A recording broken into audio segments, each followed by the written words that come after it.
Hello, and welcome to Self-Care is Sexy. My name is Chris, and I'll be your host. We're a weekly podcast that's here to generate and share self-care ideas with each other. Last week, we talked about giving yourself a break, going easy on yourself. And I read this little page about grace from my angel cards that I have.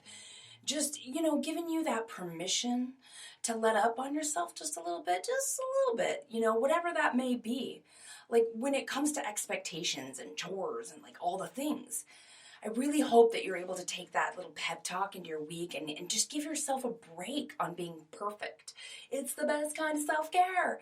If you missed that episode, you can always check our previous episodes out on iTunes, SoundCloud, Spotify, Spreaker, Stitcher, Podbean, iHeartRadio, and even at our website, www.selfcareissexy.com. Really, anywhere you can find a podcast, you can catch up with Self-Care is Sexy. All right, I want to give you a quick preview of what to expect from today's show. And so for today's show, we're talking about how being helpful is not always a good thing. We start off by identifying the signs of being overly helpful. We're going to give you 5 tips on how to stop yourself from offering too much help and some advice on when and how it's appropriate to be helpful. But first, a few quick housekeeping notes. So I have t-shirts and tank tops for sale. Hit up the website. It's www.selfcareissexy.com.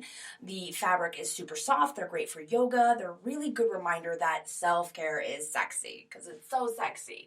You can find them at www.selfcareissexy.com. Click on the shop tab. And I also wanted to share a listener's email. Friends, oh my God. I received the best email ever, and I want to say a real grateful thank you to Christina Johnson. I got your email Wednesday, and it really touched my heart. I love that this show is helping you. And, we'd love to have you on sometime to tell this story in more detail because it's an amazing story of total transformation. And her story is our story. I think all of us need help remembering to do self-care, to design our lives the way we want it. And something she wrote that really stood out was she writes, I have recently undergone total knee replacement surgery. I could never have anticipated what it did to me emotionally. And lying there in bed, I couldn't do anything for anybody and I felt like an empty shell because my self bucket was completely empty. I was the type of person that felt self-care was only for hippies. At this point, I was going to try anything and fast. And, thank you, Christina. In this beautiful email that I received, she goes on to explain how she gets her self-care now, from affirmations to listening to this show, and how it's no longer, it's a non-negotiable at this point in her life. And I love that, Christina, I love that you've come to this conclusion. My true hope is that everybody will get it, that everybody will get that self-care is a mindset. It's not just baths and journaling. It's about learning to talk better to yourself, not just a pedicure. It's about learning to listen to your own intuition. And it's really about unconditional love for yourself. It's about treating yourself at least as good as you would treat a friend. So thank you so much, Christina, for that email. I super appreciate it. If you ever have a story you'd like to share or you want to be on the show, you can hit me up via email. It's Chris, K-R-I-S, at selfcareissexy.com. Okay, so today we're going to be talking about being too helpful. And when you've really crossed that line from being helpful to others and that becoming harmful to yourself. We're going to actually start out by trying to identify the signs that you're being overly helpful. And then we're going to move on to 5 ways on how to stop yourself. And then how and when it's appropriate to be helpful. So we're going to run through the whole process, start to finish. And I think this is really important to self-care because like Christina's email said, she has an 8-year-old son, a 28-year-old son, and a grandson, and she's a natural problem solver. And she felt worthless not being able to help everybody.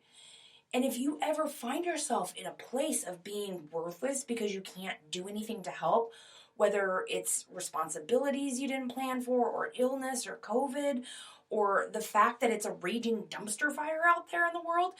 Being too helpful sets you up for a lot of heartache and pain and frustration and feeling like you don't get to live your life. Like you don't live a life, you just have a to-do list. And that to-do list is filled with things for other people. And I seriously hear this all the time, that the reason people can't seem to get self-care is because they're too busy helping other people right now. Like the wife needs help with the project, the kids need entertaining, the in-laws need help with grocery shopping, and a friend needs help with dog sitting, and so on and so on and on and on. And I've talked to hundreds of people about self-care, and this just keeps coming up over and over. There's always like this theme of like, I don't have time.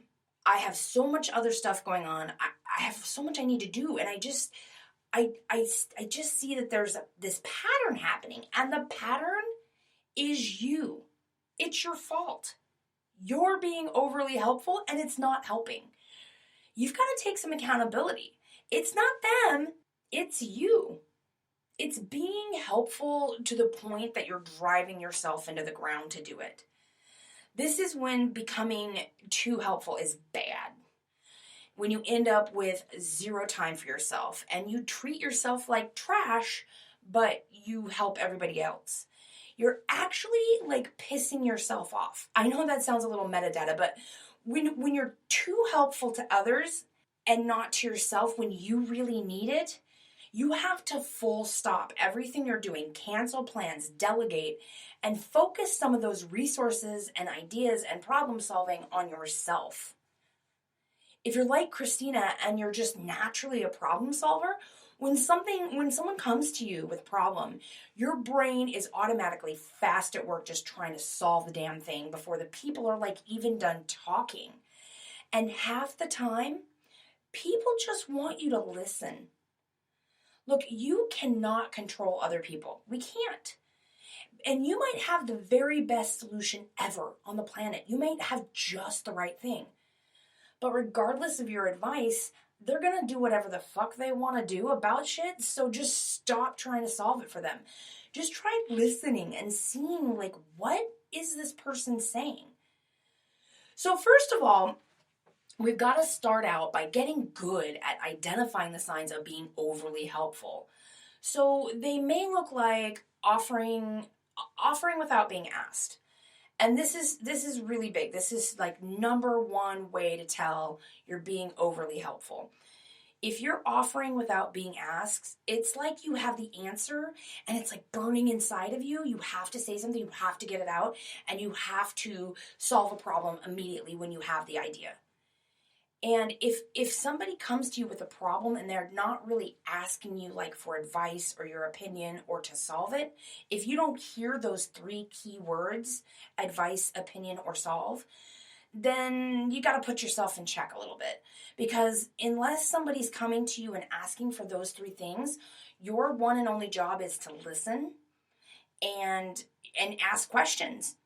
And ask questions in a way that you're not like waiting to relate it to yourself, but just ask questions to keep them going. Because at some point, people just need to process with each other. It's a total thing. But if you start offering without being asked, you're really kind of trying to control the situation. And you're crossing the line a little bit. Number two, another way that you might assign that you might be overly helpful is that you formulate the plan while someone is sharing their problems. So I was just kind of talking about that. Like someone comes to you and they're like, oh my God, this thing is happening. And this person said this, and I saw this post on Facebook and it made me do this and blah, blah, blah. And you're likening that to your own experience. You're immediately seeing correlations between what they're telling you and what you've experienced. And this is not like intrinsically a bad flaw. It's something I think a lot of people do to compartmentalize things and try to get information at the speed of like insanity. But truthfully, if somebody's really coming to you, especially nowadays, and they actually want to like talk to you and not text, they really want to process something. They probably have to, there needs to be a little interaction. And especially right now when really good connective human interaction is really hard to come by. So especially right now, you got to get a little more diligent, right? Like nip that in the bud right away. So if you find yourself like trying to solve whatever they're sharing with you before they're even done, red alert, red alert, red alert, you're starting to tip into too helpfulness. Number 3, you start offering your tools and resources. Okay, this is a huge sign that you're being overly helpful. You're building a fence. Oh, I've got a post sticker and nothing to do on Saturday. Oh, great. Now you've just obligated yourself to build a fence. So again, somebody comes to you and they're telling you about a project, a passion project, something they're really involved in, something that they're having a problem with, that they're looking for, what am I going to do? If you immediately start being like, oh, I've got the thing to solve that, and you're offering it up, especially your time, that is a huge red flag that you're becoming overly helpful. Let people ask you. Now, that's different. We're going to talk about this in a minute. That's totally different from connecting people with resources. We're going to differentiate that later. All right, number 4, another sign that you're being overly helpful is you're inserting yourself. So you get the theme, right? This is all about your ego talking, saying like, I know the best way to fix this. I can see the problem from the outside, stuff like that. When you start inserting yourself of like, now I'm taking it personal that this thing happened to you, right? Or there's a family feud happening in between 2 people and someone comes to you and they're like, geez, this is really crazy. And then you like call the other person and start up some stuff. You've just inserted yourself in, and that's being too helpful. As a matter of fact, that's not being helpful at all. But do you get my point where I'm going with that? Like inserting yourself into somebody else's problems, while empathy is great, like good for you, do that. It can be dangerous, especially if you're coming from the mindset that I don't have enough time to take care of myself. All right, do you see the correlation there? So the big caveat to all of these signs of being overly helpful is that resulting in not being able to take care of yourself? And that brings me to number 5, which a sign that you're being too helpful is you become a hero addict. And it's just what I said. You got to look out for that arousal, that excitement that you get when you're saving someone else or when you're doing something else for someone that's going to result in you looking good or doing something better. Now, again, this is only a problem and only becomes an issue. You only cross that line if you're a hero addict and you're also not getting the self-care you need. You're not taking care of yourself. Your needs aren't being met. Your priorities aren't the priority, etc. So that's how you can kind of tell. It's not intrinsically good to be a hero addict, addicted to like saving other people, because that's a really wrong way to approach it. It's not about what you're getting out of it. You should be helping people from a place of, I just want to help. Like I don't need recognition. I don't need to put it on Facebook. I don't need to give myself an attaboy for it.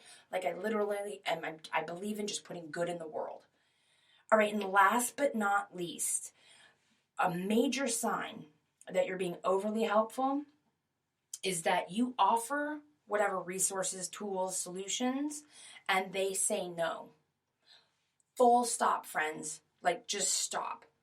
If someone comes to you and they're like, I got this baby mama drama, I don't know what I'm going to do with the kids, and Friday night I got to da-da-da-da-da, and you're like, oh, I'll come babysit, and they're like, no, I got da-da-da-da-da, and they keep going, just stop. That's your biggest red flag that you've become overly helpful. If you put out the offer before somebody asks and they say no, now you know they just want you to listen. They just want someone to empathize with them. They don't need you to solve the problem. You see where I'm going with this being overly helpful problem and how this can really be bad for you? Okay, so now that we've got a feel for like the behaviors and the thoughts that happen to cue us, whoops, I'm being a little too helpful here. How do we give ourselves that permission to like not always do that and not to by default just like offer up help? Well, we've got a list of 5 ways to stop yourself from being overly helpful. Now, again, I just want to say this again. It should go without saying, but I'm not ever saying, like, don't offer people help. If your brain went that direction as I was talking this through, check your extremes, friend. Make sure you're not defeating yourself before you even get the content. Like, you know what I'm saying?